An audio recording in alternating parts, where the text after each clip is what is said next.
ಭಾರತ ದೇಶ ಸ್ವತಂತ್ರದ ಅಮೃತ ಮಹೋತ್ಸವವನ್ನು ವಿಜೃಂಭಿಸಿದೆ. ಈ ಸಂಭ್ರಮ ಮಾತ್ರವಲ್ಲದೆ ಹೊಸ ವರ್ಷದ ಹೊಸ್ತಿಲಲ್ಲಿ ಯುಗದ ಹೊಸ ಪರ್ವವನ್ನೇ ಇಡೀ ವಿಶ್ವ ಕಣ್ತುಂಬಿಕೊಂಡಿದೆ. ಸನಾತನ ಸಂಸ್ಕೃತಿ ಆಚಾರವಲ್ಲ, ಅದೊಂದು ಆದಿ ಅಂತ್ಯವಿಲ್ಲದ ಉತ್ಕೃಷ್ಟ ಸಾಧನೆಯ ನಿರ್ಲಿಪ್ತತೆಯ ಜೀವನ ಪದ್ಧತಿ ಎಂಬುದು ಎಲ್ಲರಲ್ಲೂ ಜಾಗೃತವಾಗುವ ಸಮಯ ಎಂಬುದನ್ನು ಸಾಬೀತುಪಡಿಸಿದೆ.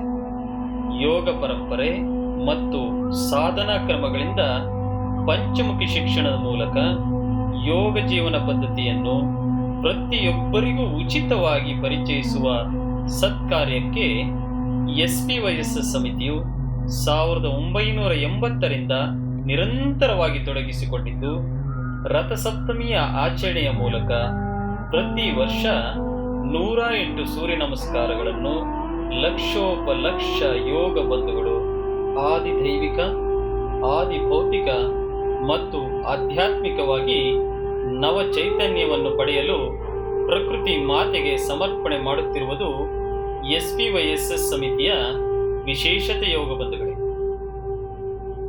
ಕಾಲ ಎಷ್ಟು ಪ್ರಾಚೀನವಾದುದೋ, ಸೂರ್ಯ ಎಷ್ಟು ತೇಜಸ್ವಿಯಾಗಿರುವನೋ, ಅಷ್ಟು ದೊಡ್ಡ ಜ್ಞಾನ, ವಿಜ್ಞಾನ ಮತ್ತು ಆಧ್ಯಾತ್ಮ ಶ್ರೀ ಸೂರ್ಯ. ಶ್ರೀ ಸೂರ್ಯ ಅಂತರ್ಯಾಮಿ ಸೂರ್ಯನಾರಾಯಣನನ್ನು ಆರಾಧಿಸುವುದು ಭಾರತ ದೇಶದ ಇತಿಹಾಸ ಪರಂಪರೆ. ವಸುದೈವ ಕುಟುಂಬಕಂ, ಇಡೀ ವಿಶ್ವವೇ ಒಂದು ಪರಿವಾರ ಎಂಬುದು ಸಮಿತಿಯ ಮೂಲ ಧ್ಯೇಯೋದ್ದೇಶವಾಗಿ ಸದೃಢ ಭಾರತ ಮತ್ತು ಸಶಕ್ತ ಭಾರತ ನಿರ್ಮಾಣಕ್ಕಾಗಿ ರಥ ಸಪ್ತಮಿಯ ಈ ವಿಶೇಷ ದಿನದಂದು 108 ಸಾಮೂಹಿಕ ಸೂರ್ಯ ನಮಸ್ಕಾರಗಳನ್ನು ಭಾರತ ಮಾತೆಯ ಪಾದ ಪದ್ಮಗಳಿಗೆ ಸಮರ್ಪಣೆ ಮಾಡುವ ಸದಾವಕಾಶ ನಮಗೆ ದೊರೆತಿದೆ ಬಂಧುಗಳೇ. ಪ್ರಕೃತಿಯಲ್ಲಿ ಮಾನವನಿಂದಾಗುವ ಮಾಲಿನ್ಯ ಶಮನ ಮಾಡಲು ಅಗ್ನಿಹೋತ್ರದಿಂದ ಮಾತ್ರ ಸಾಧ್ಯವೆಂದು ವೈಜ್ಞಾನಿಕವಾಗಿಯೇ ರುಜುವಾತಾಗಿರುವ ಕಾರಣ ಅಗ್ನಿಹೋತ್ರದ ಮಹತ್ವವನ್ನು ಭಾರತ ಇಡೀ ವಿಶ್ವಕ್ಕೆ ಪರಿಚಯಿಸಿ ಲೋಕ ಕಲ್ಯಾಣಕ್ಕೆ ಮತ್ತೊಂದು ಹೆಜ್ಜೆ ಇಟ್ಟಿದೆ.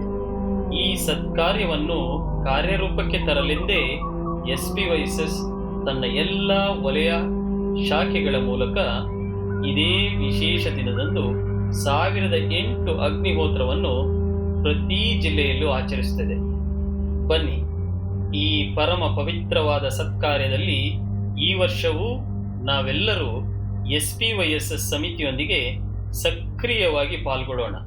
ಪ್ರಕೃತಿ ಮಾತೆಯ ಅಂತರ್ಯಾಮಿ ದೇವರನ್ನು ಪೂಜಿಸುವುದು ಮಾನವನ ಕರ್ತವ್ಯವಾಗಿದೆ ಎಂಬ ಅರಿವು ಮೂಡಿಸಿ ಲೋಕ ಕಲ್ಯಾಣದ ಜಾಗೃತಿಯನ್ನು ಮೂಡೋಣ.